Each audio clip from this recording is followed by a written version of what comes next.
Hey, welcome in. Welcome to the Arrowhead Addict podcast. We are here coming to you live. The Kansas City Chiefs are going to the Super Bowl. You only win a Super Bowl 2 times every 5 years, right? Oh! The warm-up act is over. Let's bring in Melissa Etheridge, massive Chiefs fan. Melissa. Super Bowl champion, 2-time Pro Bowler, and Trent Green. Trent Green, how you doing? Hey, what's going on, guys? And he picked it up! He picked it up! He's gonna score!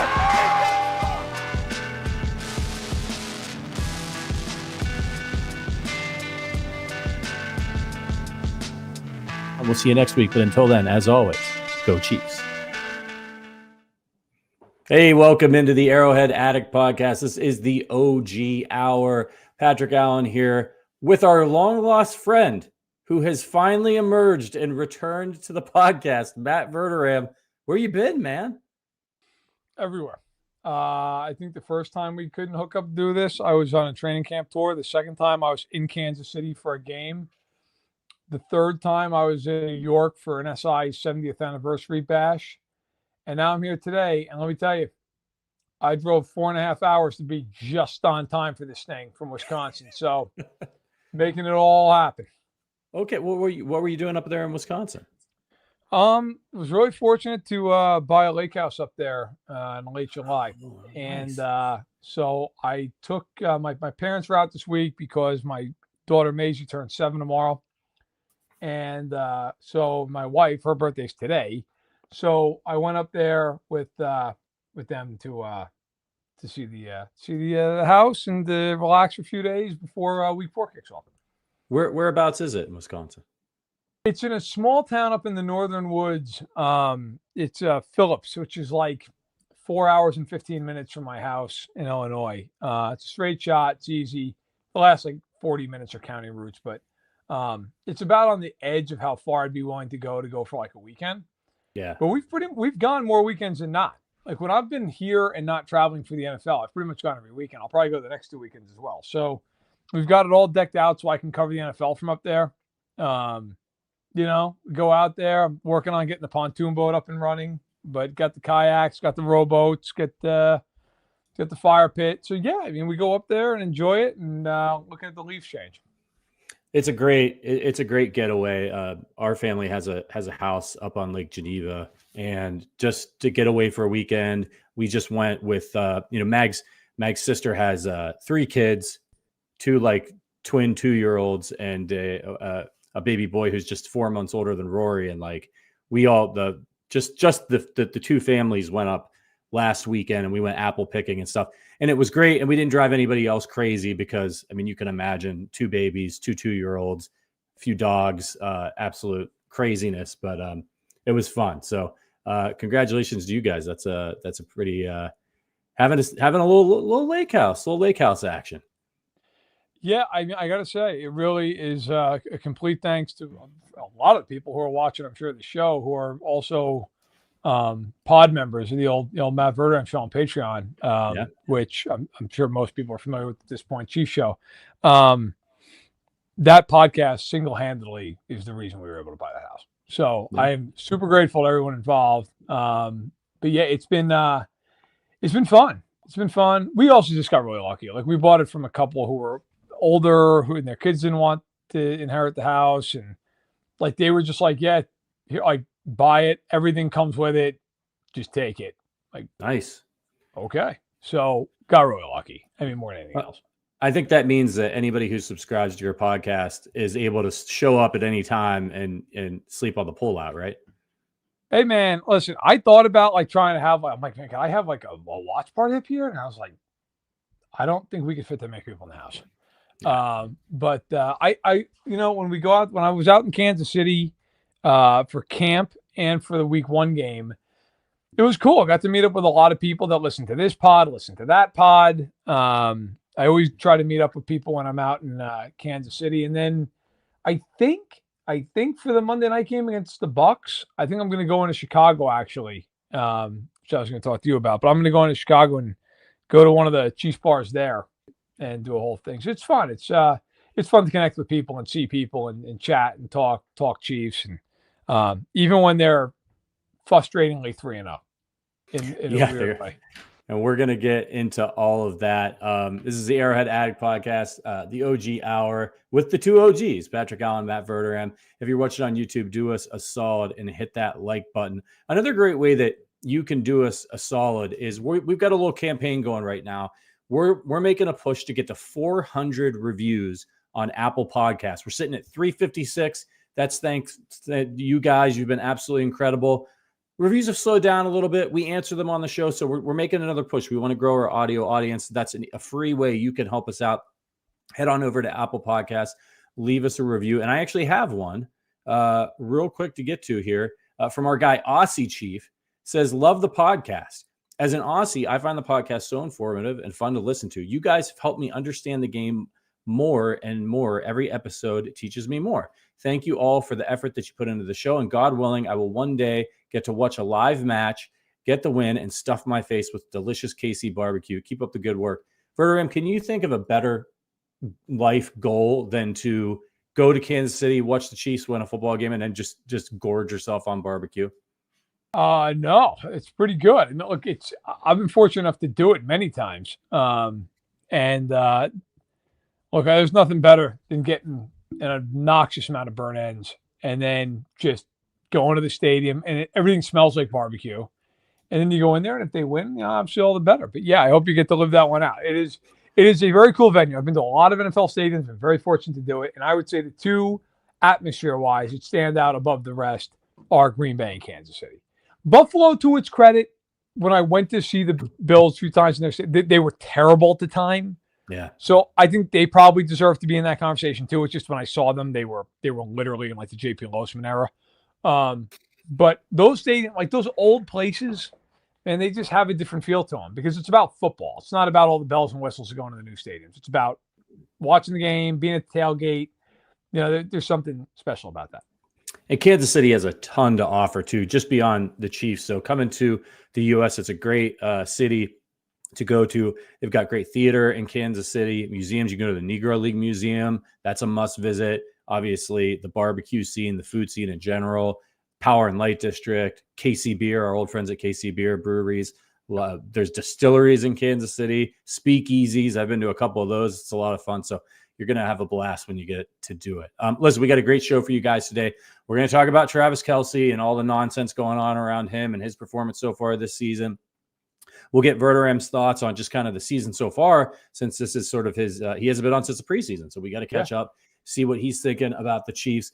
And then, of course, we'll preview the big matchup between the Chargers and the Chiefs, which is kind of surprisingly is for first place if the Chargers can win it in the AFC West. And if the Chiefs can win it, they're going to put some distance between them and everybody else. Before we get to that, got to let you know that it is a great time of year. Football's back, and it's here to stay until February. And over 1 million fans across 33 states got into the game last year by making picks on Underdog. You can win up to 1,000 times your money just by choosing higher or lower on your favorite player's stats. I've been using Underdog. It's an absolute blast. Like I said, super easy app to use. You just log in, you sign up, you make your deposits, go to the game that you want to see. Tonight, there's a game tonight on Thursday Night Football. You can watch that. Look at the players they got in there. Higher or lower on passing yards or rushing yards, those types of things. You just got to go to Underdog, easy to use app. You can do that on underdogfantasy.com. Sign up with our promo code Arrowhead Addict, and Underdog will give you a free pick to use on your first cash pick'em entry, plus up to $1,000 in bonus cash when you deposit. That's Underdog Fantasy, promo code Arrowhead Addict to claim your new customer special free pick and your deposit offer. You got to be 18 or older, 21 and older in Massachusetts and Arizona, 19 and older in Alabama and Nebraska. You got to be present in the state where Underdog Fantasy operates. Terms apply. Void in Colorado. If you're concerned about your play, call 1-800-GAMBLER or visit www.ncpgambling.org. In Arizona, you can call 1-800-NEXT-STEP. Or text next step to 53342. In New York, you can call the 24/7 Hope line at 1-877-8-HOPE-New York or text HOPE New York to 467-369. All right, Verder, let's get into it. We got to get to the news. A couple small things here, but I really want to hear your take on this. Kareem Hunt is back with the Chiefs. Not something I thought was ever going to happen, to be perfectly honest with you. I mean, this guy, he was voted off the island, pretty much banished from Kansas City for partially what he did, and also because he was dishonest with the Chiefs about it. He lied to Clark Hunt. Bad business decision. Hey, to Kareem's credit, nothing like that has as far as we know has happened since. He went to Cleveland, was productive there for them. Never quite reached the heights that he did in Kansas City. Of course, different system. Nick Chubb's on your team, all of those types of things. I thought, here's what I think is really interesting about it, Verderame, is, they go into the season, they got Carson Steele, you had Ingram on the practice squad. Early in training camp, Deneric Prince was getting some runs with the starters. You thought maybe he was going to be the top backup to Pacheco. Then they cut him. They don't bring him back. He ends up in Miami on the practice squad. So, it's really interesting to me that this is the situation in which they decided to bring Kareem Hunt back, just because they seemed like they had plenty of other ways they could have gone. And then he comes back, he joins the practice squad for a few days, and now he's immediately promoted to the roster. And Andy's like, yeah, he's going to get some carries, presumably. Now, I don't think any of us expect 2018 Kareem Hunt to go walking through the door here. But why do you think they brought him back now? I think they brought him back now because they felt like he was by a pretty wide margin the best option available. Like, Jerick McKinnon was out there. I think they felt like they were pushing it last year with McKinnon, and probably this year is a bridge too far. Just from a talent perspective, would you rather have Kareem Hunt or Boston Scott? You'd probably rather have Kareem Hunt. And he knows the system and he knows the offense. And I think enough time passed. Now, I'm with you. I was surprised. But listen, one thing about Kareem Hunt, I know he rushed for 3 yards per carry last year. I get it. He rushed for, I think he had less than 100 carries. He had 9 touchdowns. He's still very much a guy who has a nose for the end zone. He gets the tough yard, the dirty yard. And other than last season, he's always averaged at least 3.9, and every other year over 4.0 yards per carry. That's meaningful. Now, granted, I don't think he's going to be the starter on this. I think it's going to be Carson Steele. Carson Steele has shown he can run the ball pretty well. And P. Ryan, he's going to be in there for his change of pace ability and mostly his pass catch and some blocking. But if I'm the Chiefs, and we're going to get into this Chargers game, so I don't want to jump the line here, but I do think there needs to be some willingness here. Give Kareem Hunt half dozen carries, 8 carries. See what he can do. You got to find out, because listen, every once in a while you get lucky with something like this, and it turns out, oh wow, actually he's got more in the tank than I thought he did. This is the kind of game, find out what he's got. Give him a few touches, ease him in, see what happens. Yeah, look, he's 29. We all know running backs start to decline around age 28. It kind of starts, and then by 30, a lot of them are toast. But I think you're right. For any of you fantasy football players out there, have you watched Alvin Kamara this year? He looks like he always did. And last year, inefficient. It was a terrible offense. They didn't use motion. He looked like he was finished. He was toast. Now, look, is he going to be able to do it all year? He could get to mid-year and, just tank because he's old, right? But with Kareem Hunt, you just don't know. So I think it's a fascinating move. Again, he's not going to be probably the guy that he was, and they're not going to use him that way.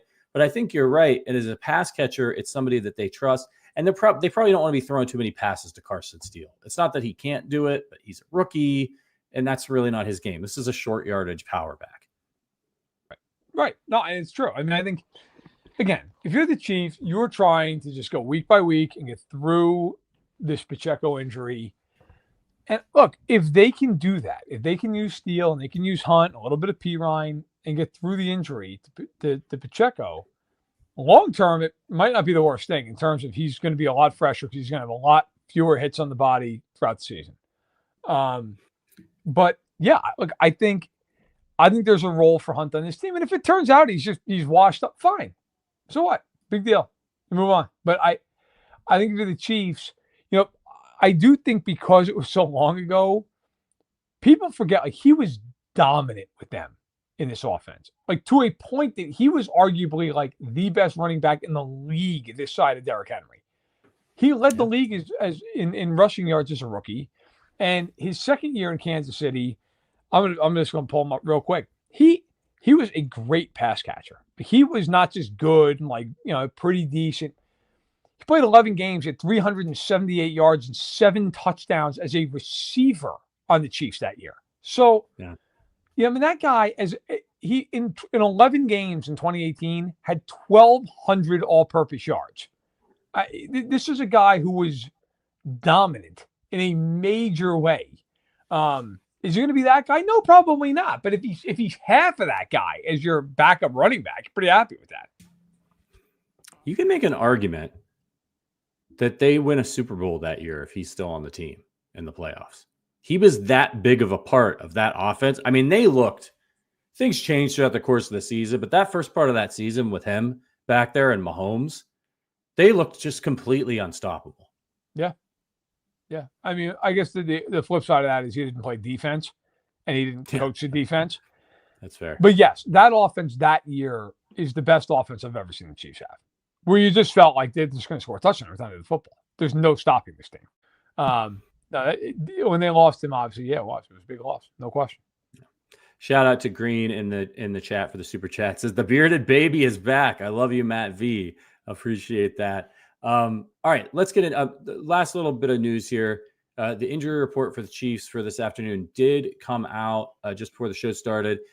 Everything looks good with the exception of Mike Dana, who did not practice. He was not on the injury report yesterday, so something flared up. A little bit of a concern, right? Because your pass rush hasn't exactly been lighting the world on fire, and now you're losing, one of your most skilled guys, potentially. Again, to be honest with you, look at the analytics. Mike Dan has been the worst pass rusher in the NFL this year. Analytically speaking, in terms of win rate and in terms of double team rating, there's been a chart floating around Twitter. He's been awful. Maybe it's not the worst thing to see what FAU can do with 50 snaps. Because I got to tell you, he's pretty damn good in that Atlanta game. Like, he forced a fumble, and he was like, it wasn't just that play. If you go back and watch, now I don't want to go too far overboard here because he didn't play a ton. But he was like very active and pretty good against the run. Now, I'm not sitting here saying all of a sudden, okay, hey, we got to forget about Mike Dan. That's crazy. What I am saying is he's not played well to this point. And so if you are the Chiefs, getting FAU some run is maybe not the worst thing. Kind of like I just said about Pacheco. You don't ever want a guy to be hurt. You don't ever want a guy to be out. At the same time, it does create some opportunity here and there for guys to step up. Last week, looking at the snap counts, okay, Mike Dana played 44 snaps, which was 72% of the defensive snaps. FAU played 14 snaps, which is 23%. What if FAU does play 50 snaps in this game? Like, what does it look like? I think it could be a good thing for. And look, maybe he doesn't play well, and that's fine. You go back to Dan, and maybe Dan is fine, and he had to tweak his calf, and he plays anyway. But I don't think it's the worst thing. Play this kid. You never. Sometimes that's how like careers get jump started. All of a sudden, the guy plays, he has 2 sacks, and you're like, oh wow, okay, I didn't know he had that in him. Well, now you know. Yeah. So I wouldn't hate seeing FAU out there, but I do, of course, hope Dan is healthy and gets good. Yeah, and Dan has been a much better player than he has been so far this year, and it does kind of make you wonder sometimes, has he been playing hurt? Has he been dealing with something that's been slowing him down a little bit? We'll find out, but hopefully he's out there and he's at top shape. Okay. Let's get in. Oh, and by the way, just one last news item. Jody Fortson's back on the practice squad. Don't think that's really going to matter, but he's back. A lot of people like Jody, and welcome back to the kingdom. Okay. Travis Kelce. So there's a ton of discourse around Travis Kelce because of his lack of production for the first 3 games of the season. But one in particular I wanted to touch on and get your opinion on because I think it's crazy talk. But Todd McShay, no longer at ESPN, this week was on a podcast and said, I'll read the quote. Are we not allowed to say that he's out of shape? That he's been partying all offseason, that he's been jet setting around with probably the most famous person in the world. The coverage and the respect he gets is the same. The athlete is not. He's not the same guy right now. There's There's no one else doing more commercials in the league. He's been at more events, doing more things socially. It's impossible to carry that schedule and still put the same time for football. Chase Daniel was on a show this week and said that Travis Kelce travels with a gym and a masseuse, a nutritionist, all that stuff. What do you make of these comments from McShay? Are they just complete bullshit? I mean, my problem with the comments, and it's why I look, and I'm not saying I'm perfect, and I'm just, the problem with the comments is like, this is why I try to steer clear of writing stuff like this, saying stuff like this, because you don't know. Yes. Like, you don't have any idea what he's doing. You don't know. Are you there? Are you hanging out with him and Taylor? Are you partying? Do you know that? Do you know he's out partying every night? Because I haven't seen I mean, look, there is no more photographed couple in the world right now than the two of them. How many photos have you seen this offseason of him plastered at a bar somewhere? Right. I mean, how many photos have you seen of the two of them just getting absolutely just smashed at a restaurant? I'm not sitting here saying that he doesn't go out and have a good time. He's Travis Kelce. I'm sure that he does. And guess what? I'm sure he did when he was 32 and 26. Now, that being said, obviously the body responds differently when you're 26 and when you're 30 and when you're 34. I got to tell you, like, I've been in the Chiefs locker room this year. I've stood there and I was at training camp. Like, you see these guys walking around. Travis Kelce's in shape. I don't think that's a problem. I don't think that physically he's out of shape. I think that he's 34 years old, and doubling him is going to take him out of the game far more often than it did 2-3 years ago. I mean, I think that's fair. I don't think it's fair to sit here and have no institutional knowledge of what's going on in a person's life and how they train and how they prepare. You don't know. He could train for 6 hours before he goes to her concerts. The guy is rich beyond anybody's wildest dreams. You think he's going to a Gold's Gym to work out? Like that? Yeah. I mean, what are we talking about? When I watch the film of them, and I have so far this year, I don't see him like wildly different athletically. Like, I don't look at him and go, man, he's just a step slow and he's washed up. He's not who he was 4 years ago physically. I'm not arguing that point. But I don't watch him and go, man, he just can't move anymore. I watch him and say, look, they gotta do some more things to help him out. Where maybe in the past it was like he'll just beat a double team. I don't know that that's the case anymore. Like, they're going to have to scheme it a little more for him, and that's fine. But I don't buy into this idea that he just decided he doesn't care about football anymore. Have you seen Travis Kelce? He's pretty involved. He's pretty invested in the NFL. I don't think that all of a sudden he just stopped caring so he could go on a jet set tour with his girlfriend and listen to a concert. I think that's a lazy take. Yeah, that's what I think. It was just lazy because he just doesn't know. And I think going out and saying something like that against a player because you looked at a picture of him at training camp and you thought he looked a little heavier than he did 2 years ago. And because you've seen him, because he gets a ton of media coverage and he's going and doing things with his girlfriend. You know who else is everywhere in the offseason? Patrick Mahomes. He's everywhere. He's at a lot of the same events that Travis Kelce is. Nobody's saying that Patrick Mahomes is out of shape. He's not having the best season he is. I just think it's really irresponsible by Todd McShay. You don't know what you're talking about. Like, and this is the difference between a guy like McShay going on a podcast and mouthing off and Bill Barnwell, who's somebody at ESPN who I really respect and who actually does research. Now, here's what Bill Barnwell wrote today, I think it was, about Kelce.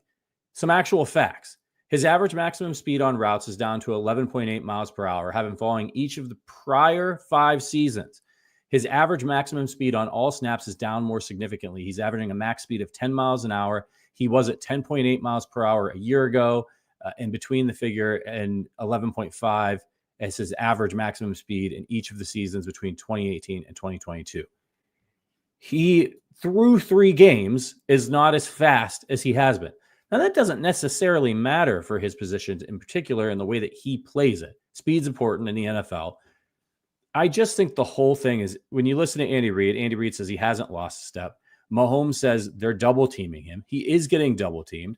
And to your point, Matt, maybe he can't get out of those double teams as easily. But do you know what also the Chiefs have that they haven't had the last few seasons? A number 1 wide receiver. Remember at the end of last season, it seemed like Kelce's numbers started to go down a little bit. Okay, long season. We know he was injured. Also, what was happening at the end of last season? Rashee Rice was emerging as a threat in this offense.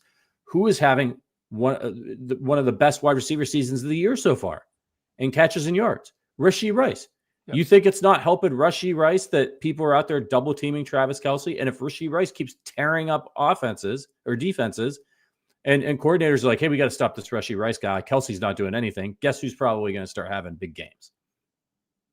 I think that two things can be true at once. I think that the Chiefs understand that Rice is probably their best weapon right now, and that's where the ball's going to go a lot. And Mahomes seems to really trust Kelce.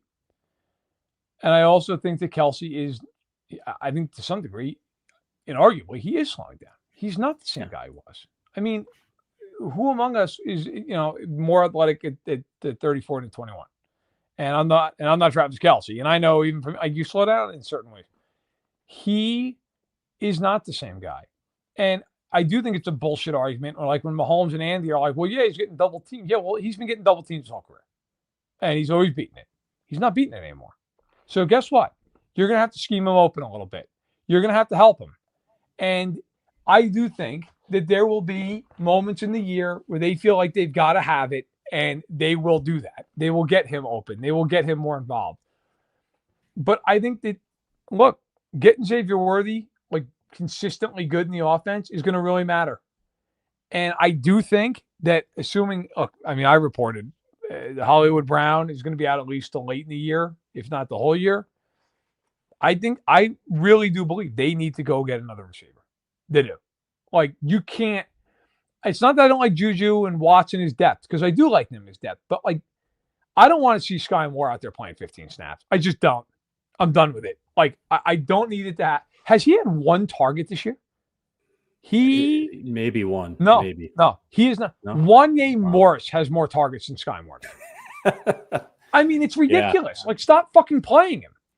And they just keep trotting him out there. At some point, I think what you need to do is you need to lessen Watson snaps, get rid of Moore's snaps, let Juju and Watson play roles really that Juju's already playing. Like, let Watson kind of find that level of water. And then go out. I'm not saying you got to go get Randy Moss, but go call the Panthers. Hey, what do you want for Deontay Johnson? Yes. I'll tell you right now, I get it. Like, I understand he's with Denver. I'd absolutely call them and be like, what do you want for Cortland Sutton? And then maybe Denver just says, hey, look, we're not going to trade. I'm making the phone call. I'm making the phone call to Cleveland. If Cleveland sucks, I am 1,000% calling them about Amari Cooper and saying, look, I mean, the one thing the Chiefs had here, I remember when they made the trade for Hardman last year, and people were like, this can't be it. And I talked to somebody in the building who was like, look, out of cap space, not enough draft picks to keep making moves, right? Like, it was like, okay, their front office clearly felt a certain way about it. They have the Titans' third-round pick, which, by the way, in case you missed it, the Titans are 0-3 right now. That's a real pick. That's a top 70. You could get a real guy with that pick. If I'm them, I'd absolutely call Cleveland. If Cleveland loses to the Raiders this week, I would call the Browns big. We will give you that third-round pick for Amari Cooper. This is the last year of his contract. Call him up in a heartbeat and offer that. I mean, if I'm the Chiefs, I would start doing that, because I think Kelce can be a number one option in a game here and there. And I think that he can still be a very important player for them throughout the year. And I think he will be. I also think you have to start thinking about him differently. And I think you have to look at, I think you got to start looking at this offense and going, look, Rashee Rice is probably the main guy. That's probably what it is. And that's fine. He's 23 years old. He should be. But I think that's, you got to start thinking about it a little differently. And there were some reports that they were interested in trying to trade for a receiver. Do you think that the fact that they've managed to start 0-3 might cool that desire for them a little bit, where they're like, oh, well, we're not in too much trouble. We're in a really good position. We can wait for Xavier Worthy. Because I'm with you. I would be on the phone to the Panthers. The argument, a lot of people, when I was talking about this a week ago and mentioning Deontay Johnson, was, well, they're not going to trade him because they've got a young quarterback. They brought him in. They just benched him for Andy Dalton. So things are so bad with the Panthers that there's talk that they might try to trade Bryce Young, that they might just be like, look, we're just going to admit defeat here, get something. Because if they put him back in there, right, and he continues to be, they're not going to get anything for him. Well, and you'll lose the room. The room will revolt. I mean, the whole locker room will go insane. No, look, I think if you are Carolina, yeah, you'd absolutely trade Deontay Johnson. This is the last year of his deal. Is he going to stay there? He's got 156 receiving yards already, despite playing 2 games without having a quarterback.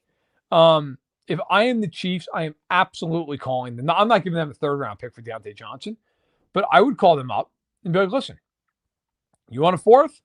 Maybe they say we want a 3rd. I'd be like, all right, we'll give you our 3rd, not the Tennessee 3rd, whatever. But like Deontay Johnson's 28 years old, and he had 680 yards, 923 yards, 1,161 yards, 882, 717. Name the best quarterback he's ever played with. Mason Rudolph? Yeah. It's a joke. Like, I would absolutely call. You don't need the guy to go for 1,200 yards. You just need a guy to be on the other side who can be a threat and be good. But right now, quite honestly, I think this offense's biggest problem. Never thought I'd say this. It's 15, man. He's the biggest problem in the team right now in this offense. He is. If that left tackle spot's fixed, he's been atrocious the last 2 games. Now, if your biggest problem is Patrick Mahomes, probably in pretty good shape long term, like I certainly think he's going to figure it out.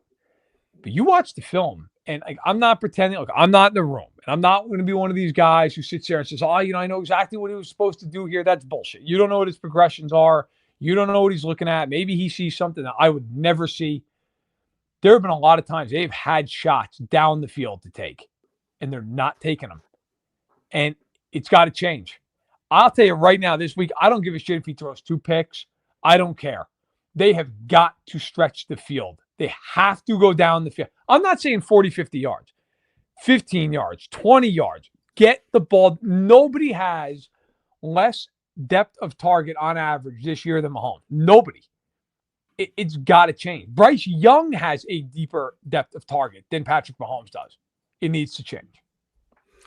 Yeah, he's just looked off. He's making bad decisions. His footwork's terrible. But to his credit, he's that's what he's going out there and talking about after wins. Yeah. So, he's going to get it sorted out. He's had rough patches where he struggled before. You got to remember, man, these NFL defensive coordinators, man, they're throwing everything they've got at this guy because he's so terrifying. He sees more crap probably than any quarterback in the league, and he usually torches it. You've got a new tackle. You've got the tackle situation is unsettled over there. He's got a rookie with timing issues. His security blanket and Kelce hasn't been quite performing like you would expect. And so, yeah, this is going to be another, but I'm not going to be fooled this time. I've panicked in past seasons, and I'm not doing it. I'm not doing it. They're first of all, because they're 3-0, but even if they were 1-2 right now, I still wouldn't be concerned. They're going to have to go through a whole season of being really bad or something for me to worry, because they did last year. I'm not going to be right. They did. I mean, so no, to be clear, I totally agree. Like I have no panic at all. I mean, like I just said, if Mahomes is the biggest issue right now, you're in a pretty good spot. You're in a pretty damn good spot.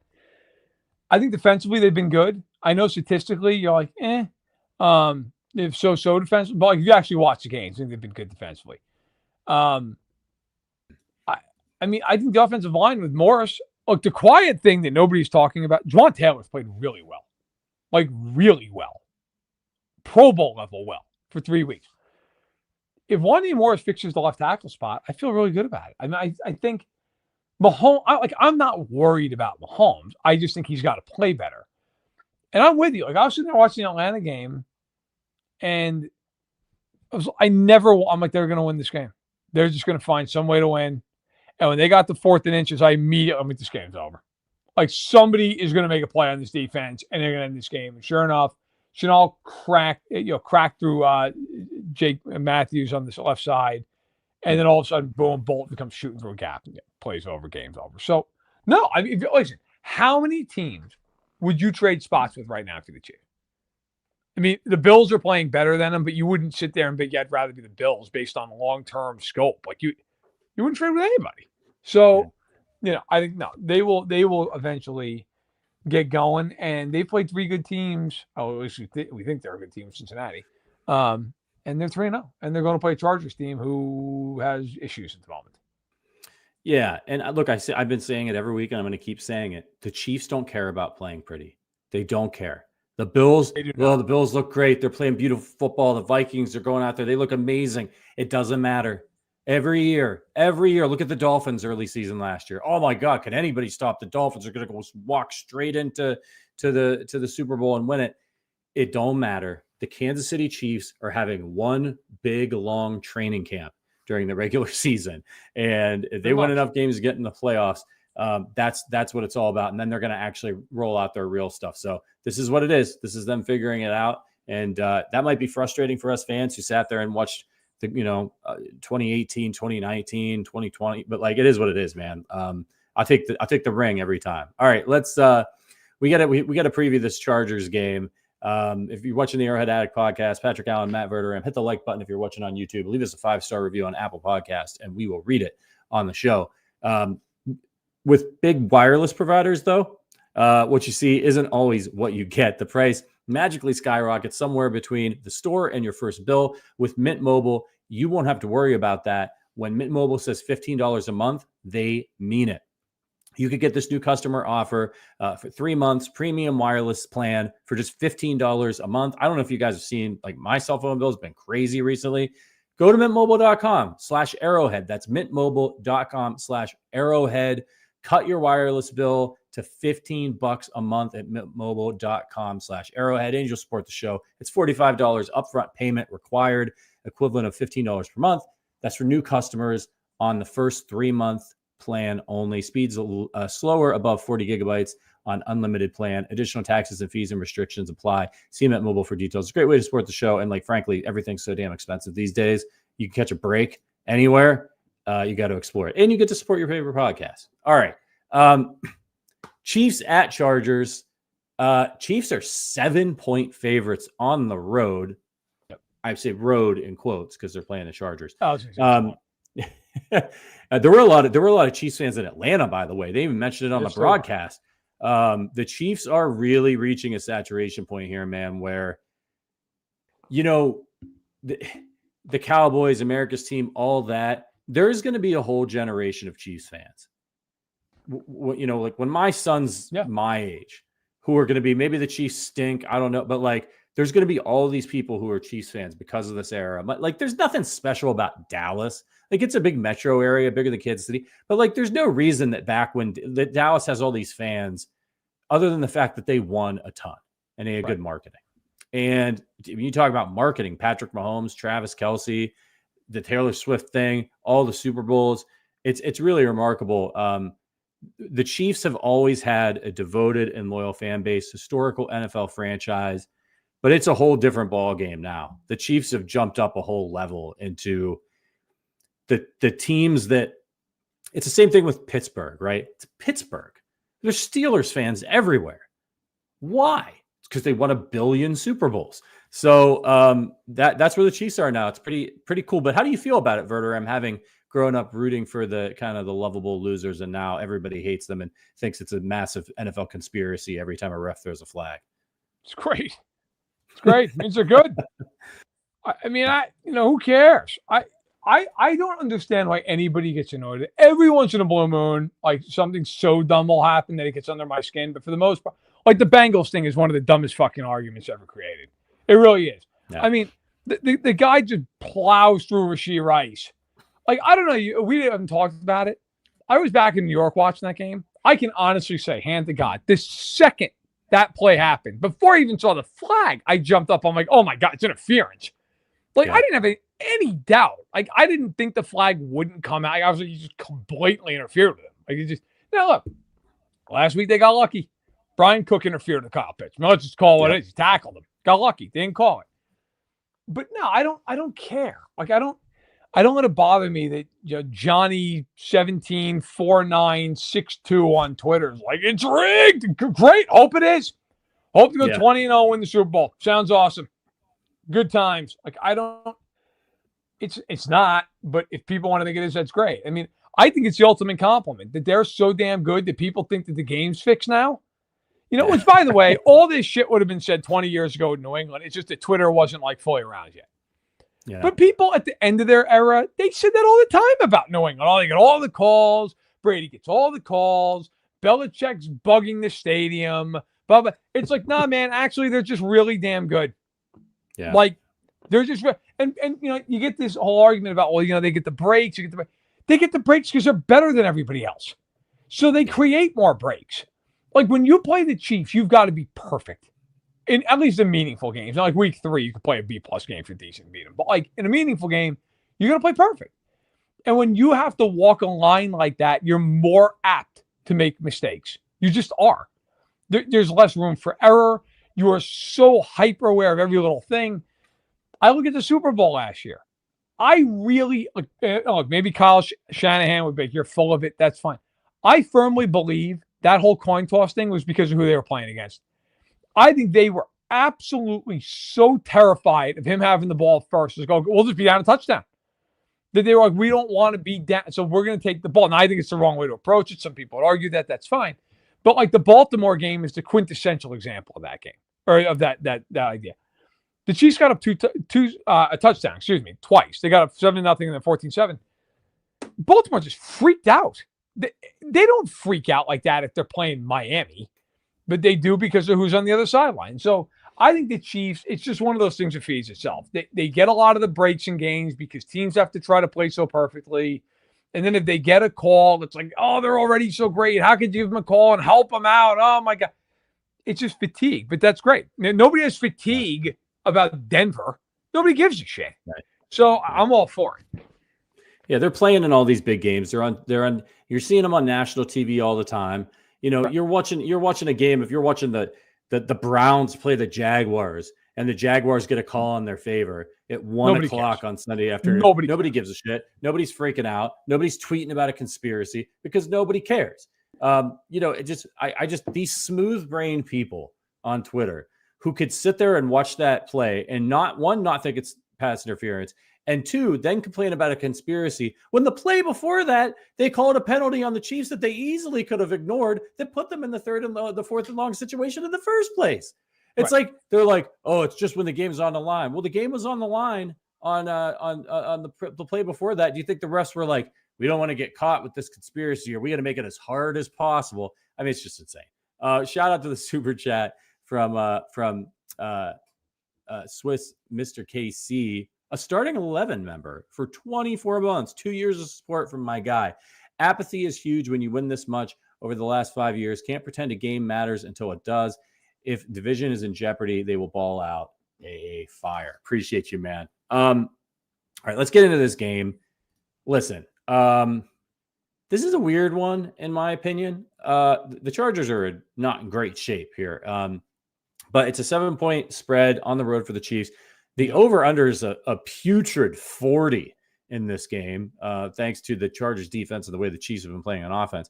88% of the bets are on the Chiefs. Look, Chargers are 2-1. If they win this game, they're in first place in the AFC West because they'll have the tiebreaker with the Chiefs, and they'll both be 3-1. They beat Vegas 22-10. They beat Bryce Young, who's terrible, in Carolina 26-3, and then they lost last week to the Steelers 20-10. The Steelers have given up like no points at all. So, as you go into this game, defense is the calling card, as we would have assumed, because it's Harbaugh. They're 6th in yards per game with 267 allowed, 10th in passing yards allowed with 175 a game, 6th in rushing yards allowed with only 92, and more importantly, 3rd in scoring allowed. They're only allowing an average of 11 points per game. It should be noted, though, that they have faced Gardner Minshew, Bryce Young, and Justin Fields. What do you make of this one?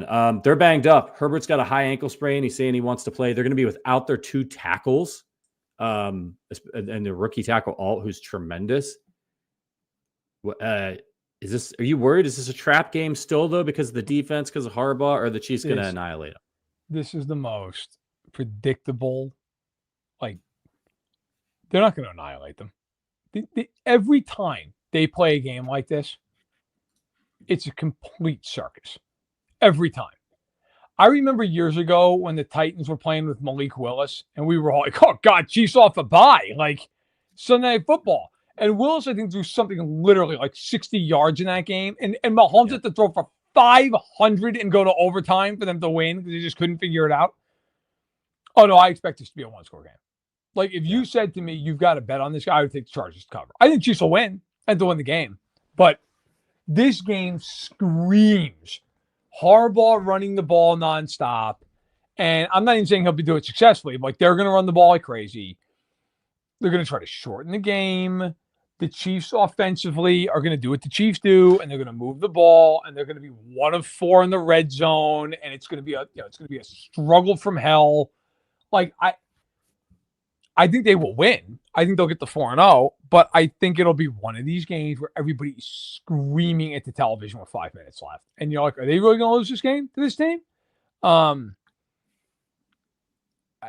I just can't envision them blowing them out. I just can't do it. I feel like they will do everything imaginable to keep this game close because that's just kind of who they are.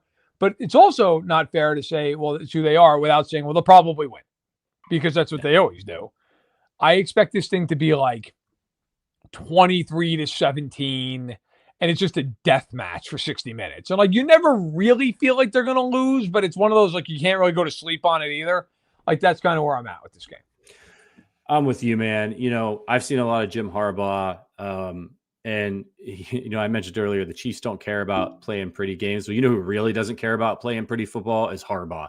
He does not care. He'll run the ball 50 times in a row if he thinks that's what he needs to do to win if the other team can't stop him. Now, the good news for the Chiefs is they've been pretty good up front, which was a concern of theirs coming into the season. The defensive line in the middle and the interior, Turk Wharton's been playing out of his mind. They've been doing a really nice job. I know that the Ravens ran for a bunch of yards on him, but it's Lamar, like that's what they do.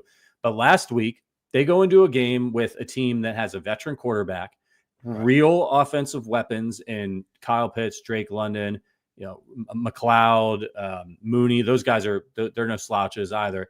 And then a top 5 running back in the NFL and Bijan Robinson. No doubt, top 3. And yeah. And they just shut him down. Didn't let him do anything. And that was what they wanted to do. They did not want to let Bijan Robinson beat them. They didn't let him. So you're coming into this game where Herbert can't move. And that's a plus for his, he's not a running quarterback, but he's athletic. He can make things happen and frustrate you. That's going to be much harder for him to do in this game. You got J.K. Dobbins, who has shown flashes of his old self, although his legs could snap in half at any given moment. And then you've got Gus Edwards. Do you worry that the Chiefs are going to have trouble with this offense, or are they going to come in? What's their plan? Are they like, all right, J.K. Dobbins, he's pretty much the only thing they can seem to do on offense. They don't throw for very many yards. The receivers don't scare anybody. And you go in there and you play, just stop the run and blitz the crap out of Herbert. Yeah, I would put 7-8 guys in the box, literally every play. And I would just get in man coverage and say, yeah, go ahead. Have fun. Your receivers are terrible. I mean, the best receiver on the team is Quentin Johnston, and he's not anything great. I would just get man, and I would take the run away from them. I would not let them run the football. I think if the Chiefs do that, you're going to win. I really do. I mean, unless your offense just goes out there and has a million turnovers and penalties, which is always possible. But I don't think first of all, I'm not convinced Herbert's playing in this game anyway. I'm not. Like, he apparently wasn't out there for the practice today. I would not be surprised. Look, I will say this. If you're the Chargers, you got to try to win every game you're in. You got to believe you can win every game you're in. I understand that. I respect that. I know how the NFL works. That being said, if you're Jim Harbaugh, your first job is to try to navigate the entire season with this football team. That is the job. If you put him out there without Slater and without Alt, that seems negligible. Like, if he was totally healthy, yeah, sure. Look, you put him out there and you do what you got to do. He can't move. I mean, if I respect Noel, I wouldn't be trying to hurt him, but I would be telling the offense or the defensive lineman and any blitzers, like, light him up. Light him up. I would be going after him like crazy with run blitzes and guys off the corner because I don't need to play too high against them. And I don't need to play a bunch of zone against him. I would just, and he's not running. He's not going anywhere. I would blitz him relentlessly in this game by the Chiefs. So to me, I just think if you're Harbaugh, if those two guys are going to be out, I think you play Heineke and say, look, we're going to run the ball, little play action. We're going to try to just keep it close and hopefully try to win some crazy thing at the end. But I really think, like, I know if it was the other way around and Mahomes couldn't move and the Chiefs were missing a bunch of players, I'd be like, look, what are we doing? Like, sit him. Let him get healthy. It's crazy. Because the worst case scenario for the Chargers, he's not protected. The Chiefs get a lead in this game. He's got to throw like crazy, and they just tee off and hammer him. And then he gets more hurt. And now he's out a month and a half. And now you're done. And so to me, if I'm the Chargers, I would personally, if the tackles aren't there, I would not play him. Now, maybe they will, but I would not. Yeah, and it's really like there's nothing to be afraid of here. Quentin Johnson has 133 yards on the season. He has 10 receptions. Right. Ladd McConkey looks to be talented. He's a rookie. He's got 109 yards. After that, Chiefs have had troubles dealing with tight ends. Will Dissly, Hayden Hurst have 61 and 53 yards receiving. There's just nothing, like none of the, outside of Dobbins, who has been spectacular. He's got 42 carries for 310 yards. He's been a big play for, he's averaging 7.4 yards per carry. He's got 2 touchdowns, 103 yards per game. Gus Edwards is averaging 2.9 yards per carry. They've got nobody. They gutted this offense, and they have gotten by this season on the strength of their defense and scheme and the fact that J.K. Dobbins isn't completely broken for now. Okay. So they just put out their injury report a minute ago. Herbert was listed as limited. Alt did not practice. Bosa did not practice. Junior Colson, their linebacker, did not practice. Darius Davis, a reserve receiver and a very good returner, went from limited with a hamstring to did not practice. Khalil Mack was limited on Wednesday because of rest. He practiced in full today. Trey Pipkins went from do not practice to limited. Slater still did not practice. I mean, look, if you're the Chiefs and you can't figure out a way to win this game, or with or without Herbert, by the way, like, that's a train wreck. I don't know what else to tell you, but I got to be honest. I do. I expect this game to be one of these games with the Chiefs where they leave him in there and they screw around. It would be nice if the Chiefs just went out and put it to him. But I will say again, I do think there is something to be said for, like, this should be a game where be aggressive. Be aggressive offensively. Try to move the ball. If you got to punt the time, fine. But I think you got to try to be aggressive and get out of this malaise where every throw has got to be 4 yards. You got to stop doing that. Yeah, and look, I know it sounds crazy to say I think I'd rather have Justin Herbert in there injured than Taylor Heineke, who's probably going to be their backup because Easton Stick is terrible. But Taylor Heineke, and we saw it last week with Andy Dalton, who, he's old, but he's a veteran. He knows how to play in the NFL. Right. There's sometimes in these situations where the backup comes in and you think you should just annihilate a team, where, like, Taylor Heineke, he's never going to be a consistent starter in the league. Like, he's had a shot. It's not going to work out. Andy Dalton's at the end of his career. When these guys come in, it's like YOLO season. They're not worried about losing their job. They see a guy down their house, screw it, I'll throw it up. Like, Taylor Heineke's not, he's like, I'm not taking Justin Herbert's job. I'm not saying they're going to be completely reckless, but they'll do things that the regular starter might not do. You're not exactly sure how they're going to use them because you haven't seen any tape of them in the offense. Heineke has shown to be capable, and he had a really great game in the playoffs a few years ago. Like, he'll run a little bit. It's a little bit tricky. Whereas, like, you're going into this game, if it's Justin Herbert, you're like, all right, we know Justin Herbert. We know what he does well. We know what he doesn't. Also, they don't have their starting tackles, and he can't move. Like, I would you rather have Justin Herbert in that situation than Taylor Heineke is a little bit of a wild card? I'd rather have Heineke because he's not as good. But the point stands. Like, there is a little bit more of the unknown. You can play differently. You can try to do some stuff that maybe you wouldn't normally do. So it's not crazy. Like, I understand the point. The point is valid. But I always just kind of err on, like, if I've got the 7th best quarterback in football or the 35th, like, give me the 35th guy. Yeah, it should be a fascinating game, but I agree with you, man. This is a game where they're playing a good defensive team. They'll try to make it ugly on the Chiefs. And if the Chiefs, I think if they don't start off hot, we're in for a slog of an afternoon of frustrating, ugly football. They'll get a drive. They'll get down inside the 10-yard line. Somebody will fumble the ball. And that's been a killer for them. And I will say, against Cincinnati, as ugly as the game was, If they had just finished in the red zone, the game wouldn't have been close. They have been terrible in the red zone this year. So that's a big key for me is figure out how to score. And maybe they're finding something now with Juju Smith-Schuster and being a red zone threat and what he can do. I mean, but they're in there. They're throwing passes to Wanye Morris, for Christ's sake. Like, it's just not the Skyy Moore, the Wanye Moore.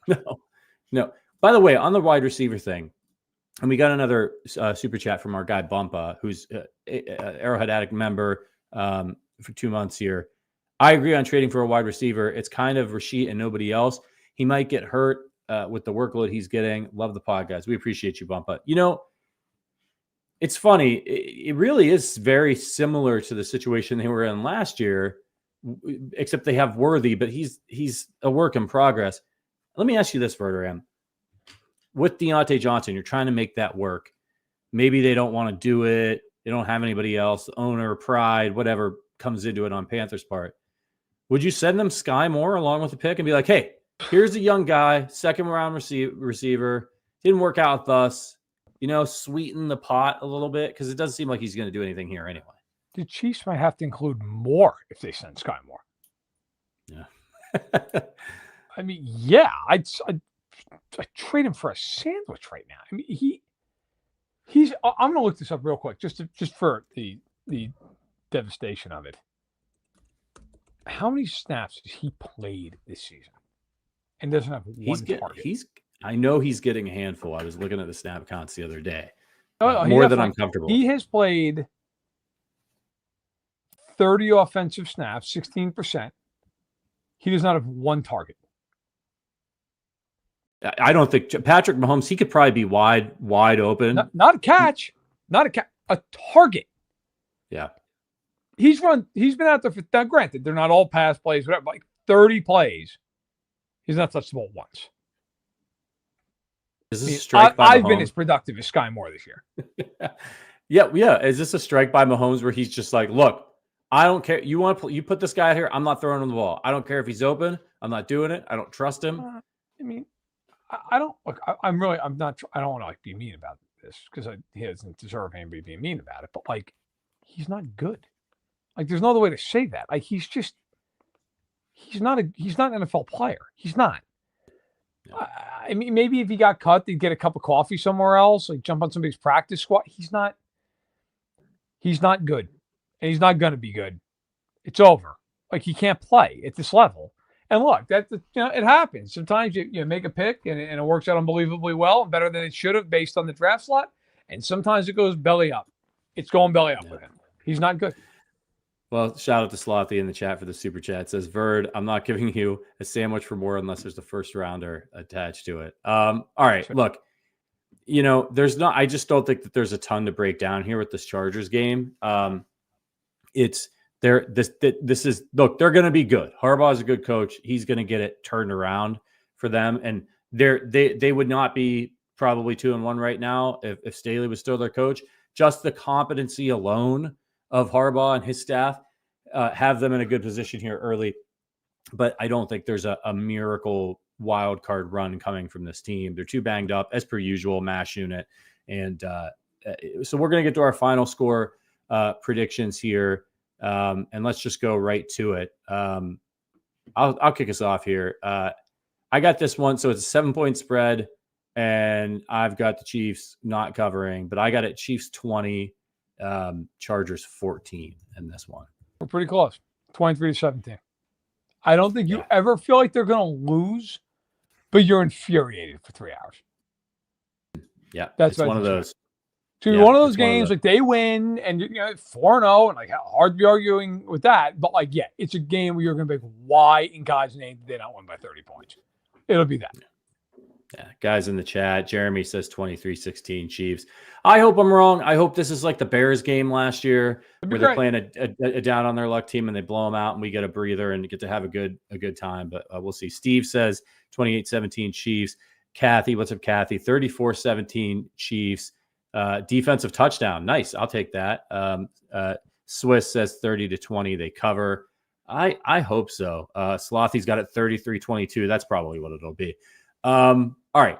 Before we get out of here, Verderame, it's Count Chocula season. Now I know you got your hands on the Count Chocula with marshmallows, right? So Do they make it without marshmallows? I'm sorry. What? Well, I've lost my train of thought. Because Here. if they do, that's a travesty. Yes, yeah. What's how are you feeling about the Count Chocula this year? Is it good vintage? Yeah, it's good. It's a good year for Count Chocula. They've done a nice job. I've got like a second family size box I'm working through, and things are good. Things are going well. I've got to basically not eat the rest of the day so I can be a person, because I'm just eating nothing but empty calories at the end of the day. But it's fantastic. I appreciate that the brand is strong. I can't tell you how many people have sent me tweets with Count Chocula. I've had people offer to send me like boxes of it, which I've politely declined. But you're all awesome. It's great. It's great. I'm happy. It's coming out earlier and earlier. This year I found it like late August. So that's a big win. Yeah. So the Sam's Club, they have a Sam's Club exclusive. I'll put it up here, see if you guys can see, with Frightful Friends marshmallows. They're just different marshmallows. And if you can see that there. Yep. That's at Sam's Club. So you guys got to check that out. I haven't gotten my box yet, but that's only because I was able to get my hands on the Kelce mix. Reese's Puffs, Cinnamon Toast Crunch, and Lucky Charms. Some goat cereals right there. So I've got a cereal review. I got to tell you, I texted you this. What was it, on Monday? Yeah, earlier this week, yeah. There's like half a bowl left in this box. Now, it's not family size, but like the bowls that I have poured of this have been so embarrassingly large. It's awesome. It's Kelce Brothers. Maybe this is why Travis is struggling. He's just been eating the Kelce mix all offseason. Maybe McShay's right. By the way, I see everybody in the chat, and I appreciate you, James and Slothy. Like, it's terrible for you. Bro, I'm aware it's terrible for me. Yeah. I'm aware. Look, okay, this didn't just happen overnight, okay? This was years of neglect. And, listen, down 17, we're good. I'm like, we're like 10 away from being like in a spot that I haven't been since college. I'm going to get there. But I'm going to get there a couple weeks slower because I'm eating Count Chocula. Like, we're going to make it happen. It's all right. Don't worry. Like, things are good. Health is good. I'm more active now than I probably ever was, at least since high school. But that all being said, okay, if you think that the threat of diabetes is going to get in the way of me enjoying Count Chocula, you do not know me. But I appreciate your health conscious efforts. And in fairness, for the most part, I adhere. But in this case, come on, some things are worth living a little. I am not down. I am up. I'm trying to get down, but I got to tell you, man. You're a new parent, man. You'll be all right. I went through the same thing.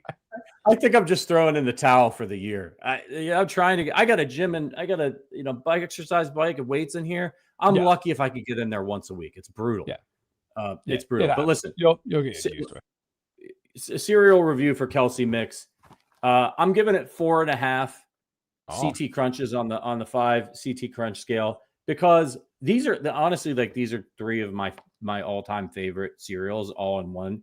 And they actually mix together really well. I think, in particular, the CT Crunch and the Reese's Puffs really work in this. And then the Lucky Charms are just like a nice throw-in. It's a good cereal. They should just make this. I don't like. Why wouldn't you want to just mix these incredible cereals together? And they do it for you, so you don't have to buy 3 boxes. You could buy 1. It's not quite a 5 on the CT Crunch scale because it's not just CT Crunch, but there's CT Crunch in there. So it's you got to get a box, Verderame. I'm surprised nobody's offered to send you this. I'll get there. Yeah. By the way, I know we're on the way out here. In Oakland, the game just ended between the A's and the Rangers, and with that, final game ever played at the Oakland Coliseum. I have never appreciated better, like, good ownership before more than I have now with some of the teams that I root for. The Devils have great ownership. The Chiefs have great ownership. The Knicks ownership is a train wreck, but like, he's not gotten involved recently. If you have good ownership for your teams, enjoy it. Because I have not watched a baseball game in 3 years out of protest for the fact that I hate the A's owner. Hate him. And that's a strong word. I don't hate a lot of people. I hate him. He destroyed that franchise. And now they're going to go play in some minor league ballpark in Sacramento and nobody's going to give a shit, even less so than they already do. And the worst part is the fans got blamed and all this. Like, well, they don't go to the games. You go watch a playoff game in Oakland the last time that team was in the playoffs. It's insane. But the stadium's a dump. They've sold off all the players. I know this is a football podcast. I'm not going to go on, but I will say what they have done to that franchise is such a disgrace. John Fisher should be embarrassed. Rob Manfred should be embarrassed to allow that to happen in your sport. The same sport that just saw the Pirates designate Rowdy Tellez for assignment because he was 4 plate appearances away from getting a $200,000 bonus, and the Pirates didn't want to pay him $200,000. I mean, clown show. R.I.P. to the Oakland A's. They deserved a hell of a lot better, and their fans certainly did. Are you just out? Like, are you going to pick a new team? So, there, believe it or not, are a lot of people in the Milwaukee Brewers organization who watch this podcast, and I've gotten to know some of them and become very good friends with a few of them, and they've been so generous and kind to my family that I go to a decent amount of Brewers games every year, and I do keep up with them, and I root for them because of that, because of the friendships I've developed there. So I am rooting wholeheartedly for Milwaukee, but it's a different kind of rooting. Like, I really, like, I'm pulling for them because I know people there and I want them to win. But when, I didn't grow up rooting for them. So there's not as much of a pull emotionally. Like, if they lose, I'm like, that's too bad. That stinks. But I'm not like crushed over it. I'm more crushed for the people involved. I don't want to win a World Series there so badly. But I'll, like, if the A's, if they ever get sold, maybe I'll, start watching them again. But I can't support it. I cannot support what that guy has done to that team in that city. It's a fucking disgrace.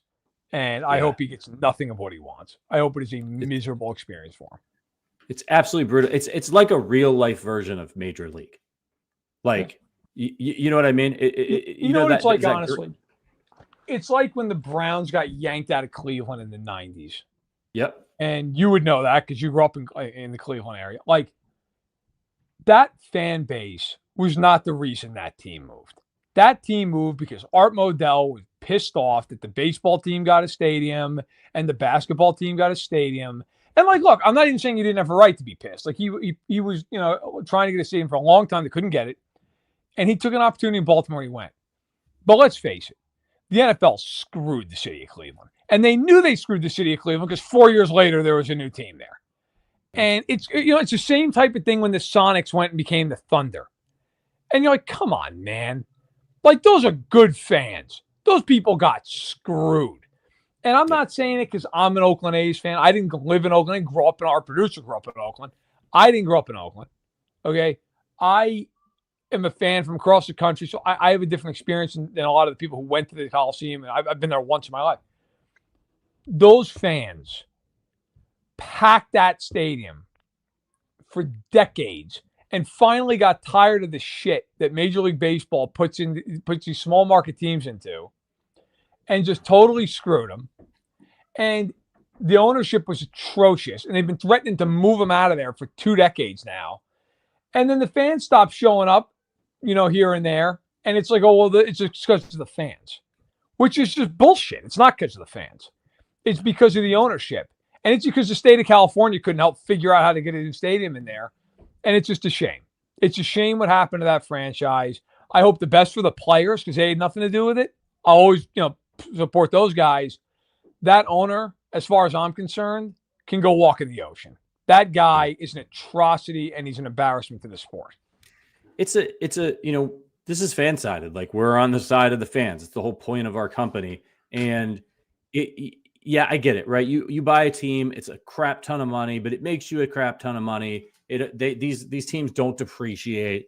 And in a way, you're a steward. It's a relationship between you and the fans. And you kind of have a responsibility to, in my opinion, those fans. And protect your asset, all that stuff. It's your money. I get it. But they spend a shit ton of money. They're the reason the team's successful. They live and die. The people that show up when you got garbage teams out there and they're still sitting in there and sitting in the rain and all that stuff. It just reminds me, man. It reminds me of Major League and that hilarious scene at the beginning of the movie where she walks in with all the old baseball guys and she puts down the list on the table of guys that she thinks that she wants them to bring in for the team for spring training. Right. And the guy says, "This guy here's dead." And she says, "Cross him off then." Like that, honest to God, like it's that sounds absurd, right? It's what happened to the A's is like one click away from that. And they're going to make, I'm sure somebody's going to make a documentary about it and deservedly so. And I hope he gets dragged through the mud. Yeah, he deserves everything he gets in a bad way. He is a horrific owner. And quite honestly, based on a lot of the stuff you're reading here, a pretty lousy human being. So I hope he gets nothing of what he wants. I hope somehow this team ends up in Oakland again, some way, somehow. And by the way, I saw the quote. Now, listen, Oakland is not a cesspool, bro. I've been to Oakland. Oakland is, you go to the rolling hills. And like, just, you got to, like, I'm not getting into the politics because that's not people who make everything about politics. With all due respect, Samuel, I'll never understand it. Everything's not about politics. Okay, that team now that politics certainly came into play at the stadium. Not arguing that point. That team didn't get a stadium there because John Fisher didn't want to have to pay for a stadium, and Vegas was willing to offer more money, and he basically tried to sneak out of there in the middle of the night to do it. Like that's now. There's a lot more that goes into it that we don't have time to get into, and this is a Chiefs podcast, not an A's podcast. The point is, there's blame to go around, but John Fisher is ultimately the biggest reason, and John Fisher is a coward, and he's never made a public appearance, and he's hidden as much as he possibly can. He is garbage. I hope he gets nothing of what he wants. That's how I feel about it. Verderame, you had a great article today on Sports Illustrated about the lack of offense and the downfield passing in the NFL. So I just want to encourage everybody, if you're kind of, the Chiefs offense hasn't looked great. It's not just the Chiefs. Now they got their own issues that they've got to sort out, but offense is down around the league. Scoring's down. Depth of target is down. Verderame has a really great article out about that right now that you could read over at si.com. Anything else you're working on that people should check out over there? I have the weekly watchability rankings. That'll be out Saturday. That's fun. But yeah, I mean, look, I'll just show for it right now. Check out that feature. I wrote it for, it took a couple of weeks. There's a lot of research. I talked to coordinators around the league. It's honestly, like, I'm not saying because I wrote it. I think it's really interesting. Like, as I was writing it, the research is really interesting. Like, there's a lot more than just, passing numbers are down. There's a lot that goes into this. The sack rate is something, like, I wrote about it in there. Go read about it. Air yards, time in the pocket. I mean, it's the last couple of years we started seeing major shift, personnel changes in terms of how often there's turnover in the league with the coaching staffs. I talked to a lot of people in the NFL for this story. It was really interesting, and I actually walked away from it kind of a little eye-open, in comparison. I kind of went into it like, yeah, okay, here's one or two reasons. Way deeper than I thought it was. So go to si.com, check out my Twitter feed. You can find it there. Read it. I think you'll find it interesting. It's a great read, very insightful, and I came away with it the same way that you did, which is, hey, people like to simplify things. Oh, this is happening because offensive line play is not as good, quarterback play is not as good, defensive. It's a lot of different things, and you'll get a lot of expert insight from the article. So check it out. Verderame, good to have you back, man. You'll be back in a couple of weeks. We'll catch up on what's going on with the Chiefs. Appreciate everybody. Make sure you check out Matt's Twitter. Make sure you check out his podcast, the Matt Verderame Show, and all of his work at Sports Illustrated. Of course, make sure you're reading arrowheadaddict.com every day, where Matt Connor and the crew over there will keep you updated on all things Chiefs. And join us this weekend for the pregame, halftime, and postgame show, the Arrowhead Addict podcast. We'll cover, hopefully it will be not an ugly game against the Los Angeles Chargers. For Matt Verderame, for producer Richard, who makes this whole thing work, my name is Patrick Allen. We'll see you next week. But until then, as always, go Chiefs.